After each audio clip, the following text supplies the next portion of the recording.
మకర సంక్రాంతి నుంచి ఉత్తరాయణం ప్రారంభం అవుతుంది అంటున్నారు.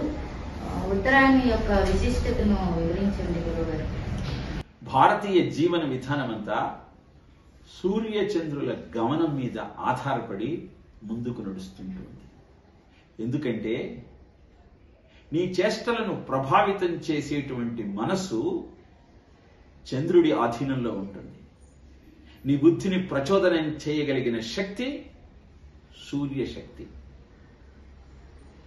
ఇలా సూర్యచంద్రుల యొక్క ప్రభావం నిన్ను ముందుకు నడిపిస్తుంది.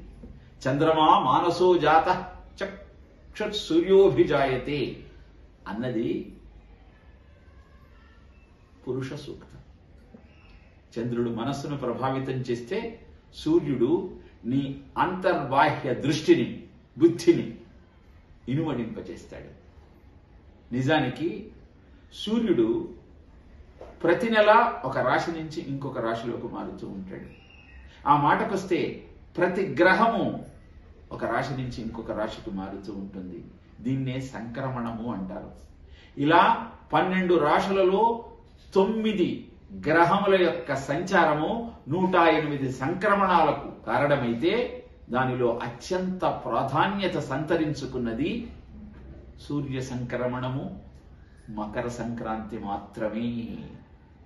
ఎందుకంటే భూమధ్య రేఖకు దూరంగా సూర్య గమనము దక్షిణాయనంలో ప్రారంభమయ్యి అహములు సన్నములయ్యను దీర్ఘములయ్య నిశల్ అన్న భాగవతంలో అన్నట్టు దీర్ఘమైన రాత్రి సమయము, తక్కువైన పగటి సమయం, వీటి కారణంగా తమోగుణం పెరిగి అనేక రోగములకు ఈ దేహము ఆలవాలమవుతుంది. అందుకే ఆ సమయంలో భగవద్ ఆరాధన చెయ్యమంటారు. దాన్ని ఉపాసనా కాలము అంటారు. ఇక ఆ రాత్రి కాలము దక్షిణాయనము ముగిసి ఉత్తరాయణం ప్రారంభమయ్యే అద్భుతమైన ముహూర్తమే మకర సంక్రాంతి. ఈ మకర సంక్రాంతి నుంచి సూర్యశక్తి పెరిగి ప్రజలందరికీ ఆనందం కలుగుతుంది. అగ్నిర్జ్యోతిరః శుక్లః షణ్మాసా ఉత్తరాయణం తత్ర ప్రయాత గచ్చంతి బ్రహ్మ విదో జనాః అంటాడు పరమాత్మ భగవద్గీతలో. భగవద్గీత కూడా ఉత్తరాయణ పుణ్యకాలం గురించి విశేషంగా చెప్పింది.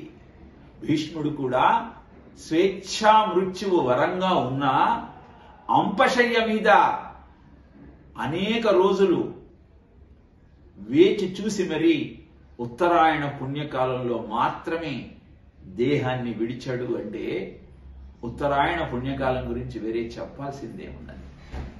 అందుకే ఆ సూర్యశక్తి తిరిగి మనకు దొరుకుతోంది. ఆయనను ఆహ్వానిద్దాం. ఆయన శక్తి ద్వారా మన జీవితాన్ని అద్భుతంగా మలుచుకుందామన్న సంకల్పంతో అమ్మలు, అమ్మమ్మలు, అమ్మాయిలు రథాల ముగ్గులతో ఆ సూర్యనారాయణ మూర్తికి ఆహ్వానం పలికితే యువకులు, యువతులు పతంగులను ఎగరవేస్తూ ఆ స్వామి యొక్క కరుణ కావాలంటూ ఆయనకు నమస్కరిస్తారు. ఇలా అద్భుతమైనటువంటి ఆచార వ్యవహారాలతో భారతదేశమంతా అనేక పేర్లతో మకర సంక్రాంతిని జరుపుకుంటూ ఉంది. ఇంకొక విషయం మనం ఇక్కడ గమనించాలి. గంగా కాశీలో ఉత్తర దిక్కుగా ప్రవహించిన కారణాన అద్భుతమైనటువంటి మాహాత్మ్యాన్ని సంతరించుకుంది. అందరికీ కాశీ దర్శనీయ స్థలంగా ఆవిర్భవించింది. దక్షిణామూర్తి ఉత్తర దిక్కున కూర్చొని దక్షిణాభిముఖుడై అందరికీ జ్ఞానాన్ని ప్రసాదిస్తున్నటువంటి అద్భుతమైన మూర్తిగా విలసిల్లాడు. అంతేకాదు వైకుంఠ ఏకాదశి నాడు ఉత్తర ద్వారం గుండా మనం భగవద్ దర్శనం చేసుకుంటాం. అలా ఉత్తర దిక్కు జ్ఞానానికి చిహ్నం కనుక సూర్యుడు తన గమనాన్ని ఉత్తర దిక్కుకు మార్చుకునేటువంటి అద్భుతమైనటువంటి ముహూర్తాన్ని మకర సంక్రాంతి అంటూ మనం ఆరాధన చేస్తాం. ఉత్తరాయణ పుణ్యకాలం ప్రారంభమైంది అని అద్భుతమైన సూర్యశక్తిని గ్రహించడానికి అనువైన ముహూర్తంగా దీన్ని భావిస్తాం. అదే ఉత్తరాయణ పుణ్యకాలం యొక్క ప్రాశస్త్యం.